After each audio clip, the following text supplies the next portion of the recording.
Hello dear students, ये video में हम कवर करने वाले बुक कीपिंग एंड अकाउंटेंसी का जो पेपर है 2024 का, जो एक हम आपके सामने एक पूरा पेपर क्या करने वाले, सॉल्यूशन करने वाले कि आपको पेपर प्रेजेंटेशन कैसे करना है।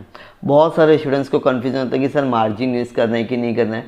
तो आपके माइंड में जो भी डाउट है तो प्लीज़ इस वीडियो को पूरा देख लेना।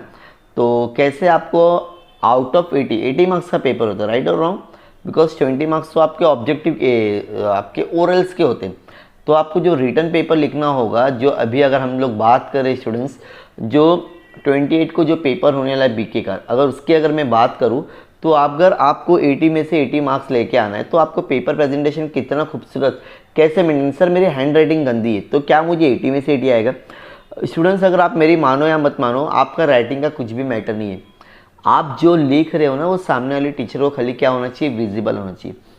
अब ये ना बहुत सारे स्टूडेंट्स के माइंड में एक और क्वेश्चन होता है, वो मैं सबसे पहले क्लियर कर लूँ और उसके बाद में मैं बताऊँगा कि ये एक स्टूडेंट है, for example XYZ, how she get 80 में से 80, मतलब 80 आउट ऑफ 80 मार्क्स कैसे मिल रहा है, पेपर प्रेजेंटेशन कैसा होना चाहिए, आपको कैसे वे में लिखना है, वो सारी चीज़ों को मैं कवर करने लूँ। पहले तो आपके माइंड में जो क्वेश्चन चलता है कि सर ऑब्जेक्टिव के क्वेश्चन लिखना है क्या? स्टूडेंट्स ने, ये आपके ऊपर डिपेंड है। If you want to write the question of a objective you can write, else you can write directly the question. लेकिन मैं ऐसा बोलता हूँ स्टूडेंट्स, कितना टाइम लगेगा ऑब्जेक्टिव की क्वेश्चन लिखने के लिए?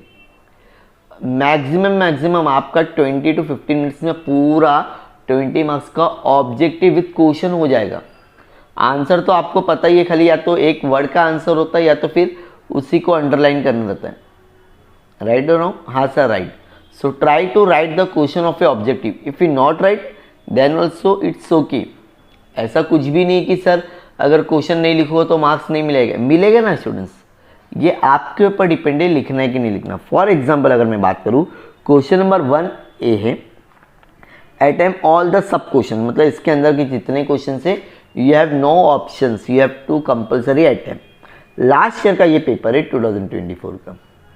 Find the odd one madam. अब कुछ बच्चे क्या कर रहे होंगे, डायरेक्टली इसका आंसर लिखे, लेकिन अब हमारा जो स्टूडेंट्स है इसको किस वे में लिखना है, subscribe capital, called up capital, paid up capital और इक्विटी शेयर। तो यहाँ पर हम लोग ने क्या किए हैं, फॉर एग्जांपल यहाँ पर सबसे पहले पूरा क्वेश्चन लिखना है स्टूडेंट्स से।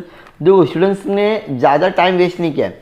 फाइंड द ऑड वन, यहाँ पे क्वेश्चन नंबर 1A है, यहाँ लिखना है, ठीक है। Subscribe capital, called up capital, paid up, पूरा क्वेश्चन लिखना। उसके बाद में आंसर क्या है, इक्विटी शेयर होल्डर, डॉट मार के लिख दिया।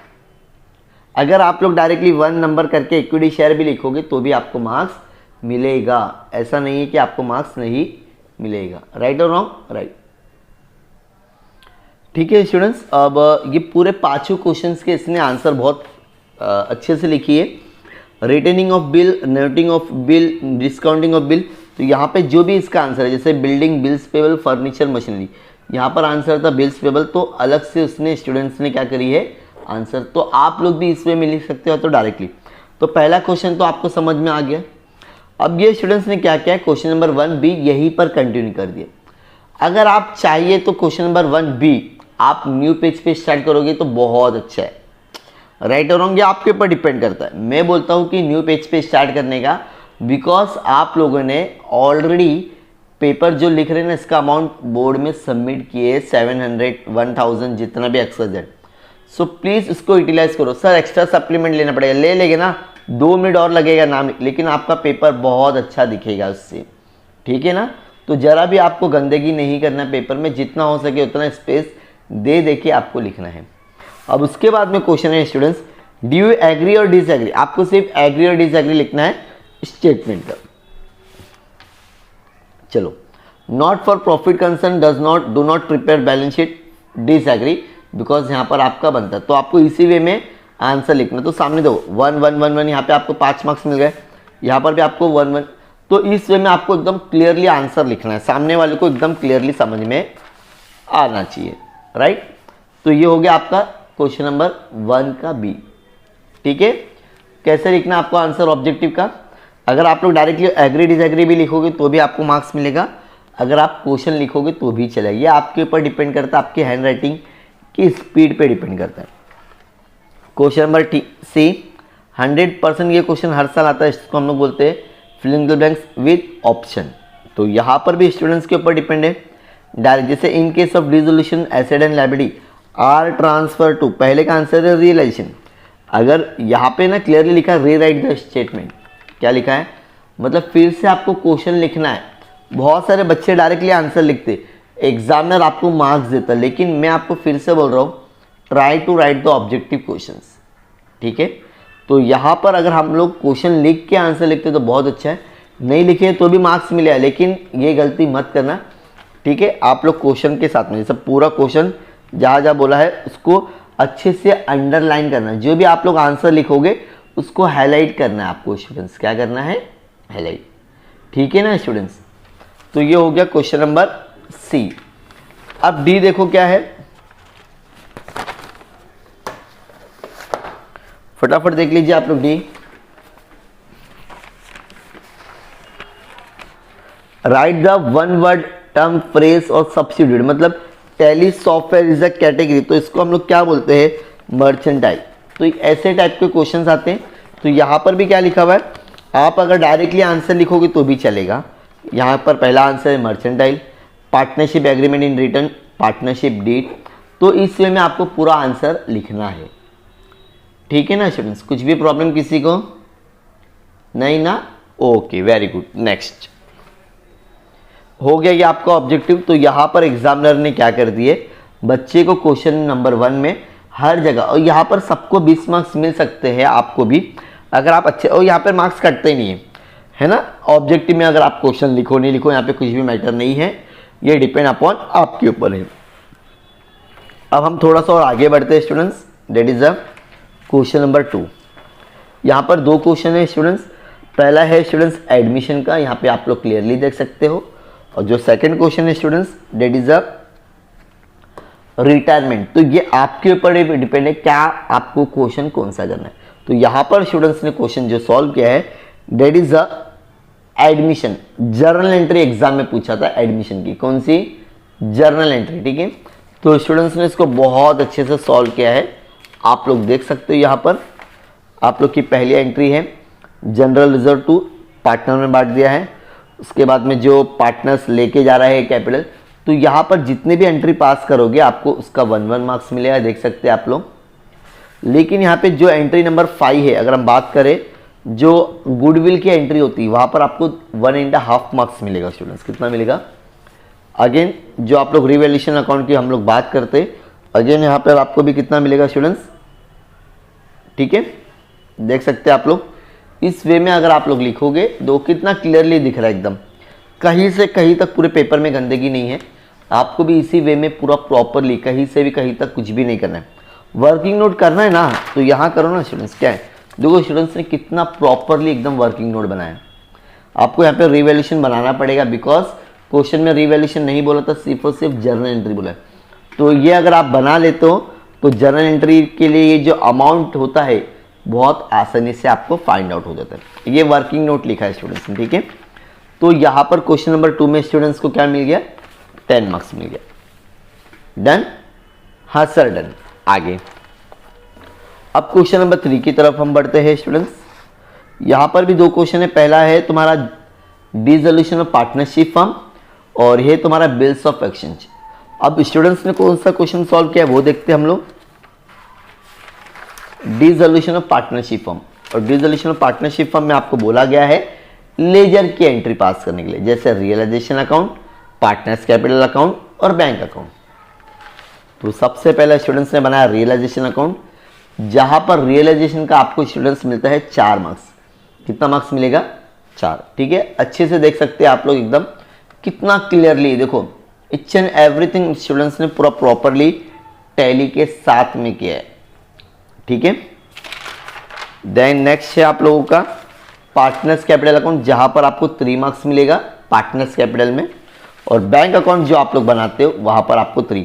तो ये हो जाएगा 4 + 3 + 3 = 10 मार्क्स। समझ में आ गया डिसोल्यूशन ऑफ पार्टनरशिप फर्म में किस तरह से मार्क्स को डिस्ट्रीब्यूट किया है, राइट। जैसा जैसा आपका मार्क्स टैली होता है उसके हिसाब से आपको मार्क्स मिलता है। तो यहां पर हम लोग ओके, हाँ सर। आगे अब यहाँ पे भी जो वर्किंग नोट है, जैसे कि जो जनरल रिजर्व को बांटा गया है और जो टैली करना पड़ता है बैंक अकाउंट के लिए, तो वो आपको लिखना पड़ेगा। उससे एग्जामिनर को और पता चलता है कि आपने बहुत प्रॉपरली सम किए हैं। ठीक है, okay. Question number 3 also done. Now we are moving question number 4, that is the 8 marks questions. यहाँ पर भी 2 क्वेश्चन है स्टूडेंट्स। पहला है इश्यू ऑफ शेयर्स, उसके बाद में है फ्यूचर्स ऑफ कंप्यूटराइज अकाउंटिंग। तो स्टूडेंट्स ने यहाँ पर अपना थ्योरी में मार्क्स कम नहीं होना चाहिए, इसके लिए स्टूडेंट्स ने जर्नल एंट्री पास किया। और यहाँ पे क्लियरली पता चल रहा है स्टूडेंट्स 4 एंट्री मतलब डबल एंट्री होती है, तो 8 एंट्री यहाँ पे स्टूडेंट्स ने बहुत अच्छे से देख सकते हैं आप लोग। Journal entry in the books of Mohini company limited, ये सब आपको लिखना पड़ता है स्टूडेंट्स, जब भी आपको पूरे मार्क्स मिलते हैं। देख सकते हैं कुछ ज़्यादा हैंड राइटिंग एकदम बहुत अच्छी नहीं है, लेकिन कितना नीट और क्लीन दिख रहा है, पूरा एकदम पेपर साफ साफ दिख रहा है। पहली एंट्री आप लोगों की है एप्लीकेशन की, मनी रिसीव, ट्रांसफ़र की, फिर इक्विटी शेयर अलॉटमेंट ड्यू की, फिर इसका अमाउंट आपको रिसीव हो गया है। अब इसके बाद में आपका आता है फर्स्ट कॉल। ठीक है, फर्स्ट एंड सेकंड कॉल, बहुत इजी क्वेश्चन है स्टूडेंट, ऐसे ही क्वेश्चन एग्जाम में आते हैं। ये हो गया first call due, first call amount received हो गया, second call due and final call भी हम लोग बोल सकते हैं जिसको, और लास्ट। तो ऐसे करके आपको ईच एंड एवरी एंट्री पे 1 मार्क्स मिलेंगे। तो आपके टोटल हो जाते हैं स्टूडेंट्स 8 मार्क्स। कितने हो जाएंगे, सॉरी 8, कितने हो जाएंगे स्टूडेंट्स 8 मार्क्स। ठीक है, 8 मार्क्स का क्वेश्चन है। डन, हाँ सर डन। तो यहाँ पर भी आप लोग देख सकते हो, तो यहाँ पर क्वेश्चन नंबर 4 पे क्या मिला है 8 मार्क्स। अब हम देखते हैं क्वेश्चन नंबर 5। क्वेश्चन नंबर 5 में यहाँ पर स्टूडेंट्स पूछा गया था एग्जाम में, बोर्ड एग्जाम के टाइम पे, एक है डेथ का सम और उसके बाद में है तुम्हारा फाइनेंशियल स्टेटमेंट। तो ये तो मैं आपको सजेशन करता ही नहीं कभी बोर्ड एग्जाम में करना है, आप करोगे डेथ ऑफ पार्टनर। तो यहाँ पर आपको बोला गया है profit and loss adjustment account, partners capital account और balance sheet of continue form. तो यहाँ पर सबसे पहले हम लोग बनाएंगे profit and loss account, partners capital account देख सकते हैं आप लोग, और यहाँ पर हम लोग बनाएंगे बैलेंस शीट। अब ये इसको किस तरह से मार्क्स को डिस्ट्रीब्यूट किया है, प्रॉफिट एंड लॉस को मिलेगा 2 मार्क्स अगर आप अच्छे से टैली करोगे जिस वे में मैंने यहाँ पर बताया हूँ, और पार्टनर्स कैपिटल में आपको मिलेंगे टोटल 2.5 मार्क्स, 2.5। आपको अगेन बहुत प्रॉपरली अच्छे से टैली करना है। और ये रही आप लोग की बैलेंस शीट। ये बैलेंस शीट अगर आप लोग टैली कर लेते हो तो यू विल गेट 3 मार्क्स, 3.5। तो अगर हम लोग काउंट करेंगे तो इट विल बिकम 8 मार्क्स। तो क्वेश्चन नंबर 8 में मिल जाएगा आपको, 5 में मिल जाएगा 8 मार्क्स। Okay done. देख लो किस वे में, दो पेपर में कहीं से कहीं तक आपको गलती नहीं मिल रही है। तो अगर आप लोग भी इस वे में पेपर सॉल्व करते हो तो डेफिनेटली आप लोग को अच्छे मार्क्स मिलेंगे। ठीक है, अब इसका भी अगर इसने वर्किंग नोट किया रहेगा, अगर आप देखे रहिए, तो ये रहा वर्किंग नोट। वर्किंग नोट ना यहाँ पर मत करना स्टूडेंट्स, अपने सम को ना खराब मत करना। जो भी वर्किंग नोट जहाँ पर आपका सम खत्म हो रहा है उसका नेक्स्ट पेज आप लोग यूज़ कर लो, कुछ भी इशू नहीं है। ठीक है ना, बहुत अच्छे से हो जाएगा सम। अब हम थोड़ा आगे बढ़ते हैं। अब क्वेश्चन नंबर 6 की तरफ हम जाते हैं स्टूडेंट्स। कहाँ जाते हैं, क्वेश्चन नंबर 6 देख सकते हैं आप लोग। क्वेश्चन नंबर 6 से नॉट प्रॉफिट कंसर्न। यहाँ पर स्टूडेंट्स को मोस्टली 2 चीज़ ही बनाना पड़ता है, income and expenditure account and balance sheet. ठीक है, तो स्टूडेंट्स ने अगेन यहाँ पर इनकम एंड एक्सपेंडिचर अकाउंट देख सकते हो कितना प्रॉपरली, मतलब यहाँ पर आप लोग अमाउंट मत लिखना, बिकॉज चाहिए तो आप लोग ये अगर आपको यूज़ करना है, फॉर एग्जाम्पल ये स्टूडेंट्स की हैंड राइटिंग थोड़ी छोटी थी, अगर आपको ये लाइन यूज़ करना है ना स्टूडेंट्स, यहाँ से कर सकते हो, लेकिन don't try to write here, because जब आपका पेपर टाइट होता है बंडल में तो बहुत प्रॉब्लम हो सकती है। आप जो भी अमाउंट लिखोगे वो हो सकता है कि खराब हो जाएगा जब तक पेपर चेक करने जाएगा। तो आप लोग ये यूज़ कर लेना चाहिए तो थोड़ा सा यहाँ पर, ठीक है, but don't try to use this space. Okay ना, ओके सर। तो यहाँ पर भी स्टूडेंट्स ने ये surplus excess over the income होता है, इसको बहुत अच्छे से टोटल 12 मार्क्स होता है स्टूडेंट्स। अगर आप लोग ने टैली कर दिया, अगर टैली भी नहीं भी किए तो हाफ ऑफ मार्क्स ना स्टूडेंट्स मोस्टली सारे पोस्टिंग पे जाता है और 1 मार्क्स आपको एडजस्टमेंट में मिलता है। ठीक है, तो यहाँ पर सारी चीज़ें राइट थी, तो स्टूडेंट्स को 6 मार्क्स इनकम एंड एक्सपेंडिचर पे मिल गए और 6 मार्क्स आपको मिल जाएंगे टोटल यहाँ पर बैलेंस शीट पे। यहाँ पर भी सेम, अगर यहाँ पे कुछ मिस्टेक होती है तो हाफ ऑफ मार्क्स कटेगा, लेकिन स्टूडेंट्स ने कुछ भी कहीं से कहीं तक गलती नहीं किया है तो एग्जामिनर ने यहाँ पे आपको पूरा मार्क्स दिया है। ठीक है। हाँ सर, वर्किंग नोट, अगर हम बात करें वर्किंग नोट की, यहाँ पर एक ही था, 40% कन्विंस निकालना था। तो ये तो मैंने बहुत अच्छे से सम यूट्यूब पे अपलोड किया हूँ, ज़रूर देख लेना। अब हम बात करते हैं फाइनल अकाउंट। 2024 में ऐसा फाइनल अकाउंट आया था स्टूडेंट्स, जहाँ पर आपको ट्रेडिंग अकाउंट दिया ही नहीं था, डायरेक्टली आपको प्रॉफिट एंड लॉस बोला था। लेकिन ट्रेडिंग अकाउंट की एक बहुत प्यारी चीज़ दी थी, ग्रॉस प्रॉफिट। तो स्टूडेंट्स ने इसको भी बहुत अच्छे से सॉल्व किया हुआ है, आप लोग देख सकते हो, by gross profit, brought down, और ये सारी चीज़ें बहुत ही क्लीन और नाइट हैं। अगर आप लोग भी अगर इस वे में लिखते हो पेपर, तो बहुत डेफिनेटली आपको आउट ऑफ मार्क्स मिल सकते हैं। देखो, कहीं से कहीं तक कुछ भी गड़बड़ नहीं होनी चाहिए। अब इसका सेकंड इफेक्ट भी लिखना रहता है आपको, जो भी करते हो। सेकंड इफेक्ट नहीं लिखे हो तो आपको हाफ ऑफ मार्क्स ही मिलेगा, ठीक है।